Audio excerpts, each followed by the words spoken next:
Today we are making my cheesy hash brown casserole. This recipe is one of my husband and I's favorites. It's actually one of his favorite foods ever. You can call this cheesy potatoes, funeral potatoes. There's so many different names for it. My version is the southern form where you make it completely from scratch with breadcrumbs on top. You can make it the Midwestern way, which is canned soup and you add cereal on top. That's a really good way too. My husband and I grew up eating it that way. We're both from the Midwest. We're from Indiana. And then after we moved here to the South, I learned to make hash brown casserole from scratch from an old Southern cookbook, and ever since I've not looked back, which led me to develop this recipe. Let's go make it.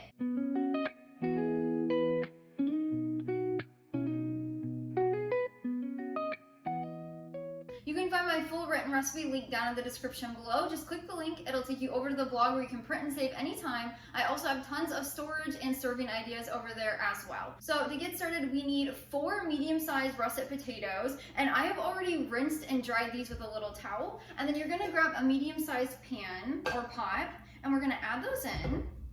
But then we will cover the potatoes completely with water, just about an inch over them. As you can tell, we did not peel or anything. They are gonna stay in their jackets. We'll take the peel off after they cook. Now we're gonna transfer this over to the stovetop where we'll bring it to a boil over high heat. After that, we will turn the temperature down to medium and cook them for 20 minutes uncovered. While your potatoes are cooking, you can prep your ingredients and you can even make your mixture. That's what I always like to do while I'm waiting. So that's what we're gonna get started doing. I have a mixing bowl here. We're gonna add in 1.5 cups of sour cream. This is a great base for this casserole instead of using a soup. Next, we'll add in 3 cups of shredded cheddar cheese. I always like to use mild. I always like to get a block of cheddar cheese and shred it at home. You get to eliminate all those anti-caking agents and it melts so much better in your casserole. Next, we'll add in half of a diced yellow onion. So this is about half of a cup. I always like to finely dice this, so as you can see, just those little tiny pieces. Next, we'll add in our spices. First, we'll add in 2 teaspoons of sea salt. Since we are making this completely from scratch, we have to add in a little extra salt because nothing is salted. As well as half of a teaspoon of ground black pepper, as well as half of a teaspoon of garlic powder. Make sure it's salt-free. And then finally, we're gonna add in half of a cup of milk. I like to use whole milk. And 6 tablespoons of salted melted stick butter. Just add that on in. And then I always like to grab a spatula. You can use a spoon, but then you just stir it to combine. You just want to make sure everything's evenly distributed. That way when we shred our potatoes, we just have to add them in, stir them, and put it right in the oven. Now we'll just set this aside while we wait for our potatoes to finish cooking. Once your potatoes are fully cooked, we're gonna bring the pot over to the countertop and put it on a little trivet or something to protect your counter. And then you're gonna carefully use tongs and take them out of the water. So let them drip off excess. And then I like to pop them on a cooling rack and let them cool for about 5 to 10 minutes until I shred them. Once they cool down, we'll also take off their peels as well. Just right now, they are way too hot, as you can see. Okay, so once you've got them laying there, we're just gonna dump our water out in the sink and we're gonna wait for them to cool down a little bit. Also, while you wait, make sure you preheat your oven to 400 degrees Fahrenheit. When your potatoes have cooled down, we need to remove the peel and then we're gonna grate them with a cheese grater. So I have this large hole cheese grater that I use, but first we need to take these peels off. You can do that with your hands by simply moving your thumbs like this and they'll come right off. Now, do be careful, they are very warm. If they are a little too warm still, you can use your tongs and you can just grab them with your tongs and then use a knife to scrape off the peels.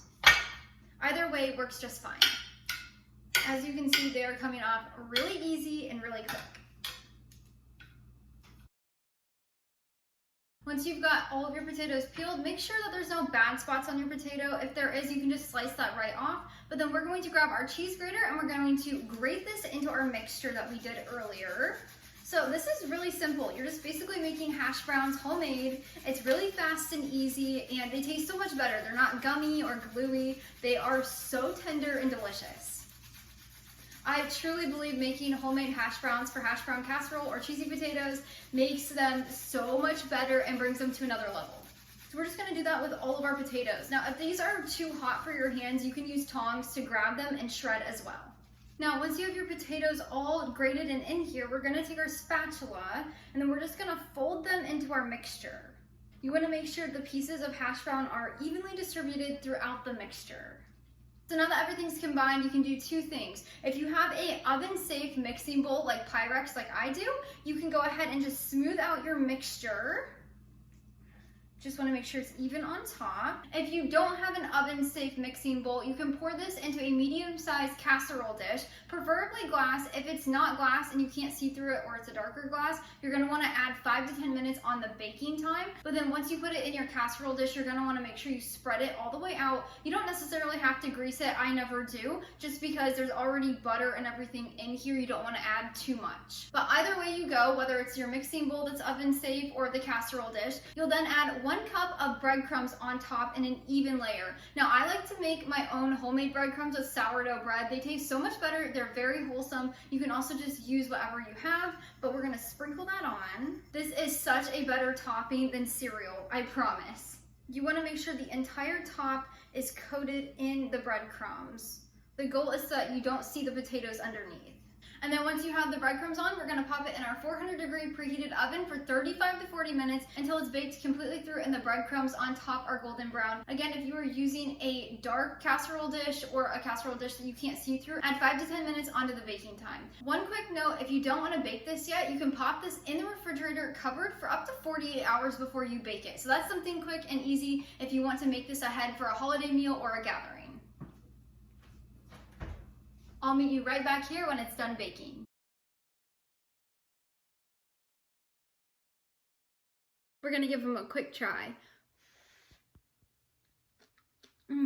Those are so good. The perfect side, they're cheesy, they're delicious. You're gonna love this recipe. You can serve this casserole with all kinds of different foods. We love it on holidays. We'll eat it on game days. If we have a Tennessee Vols game on a Saturday, I always love to make cheesy potatoes. The orange cheese in there makes it really fun for game day. You can also make it for a Sunday supper. You can make it for a weeknight meal. It's a great recipe to make ahead and prep ahead. If you wanna do that, just go ahead and follow all the steps, but instead of baking the casserole, you'll just stick it in the fridge covered until you're ready. You can do that 24 to 48 hours before you bake it if necessary. I hope this recipe finds a special place on your kitchen table, whether you call it hash brown casserole, cheesy potatoes, funeral potatoes, whatever you call it. I hope you enjoy it and love it as much as we do.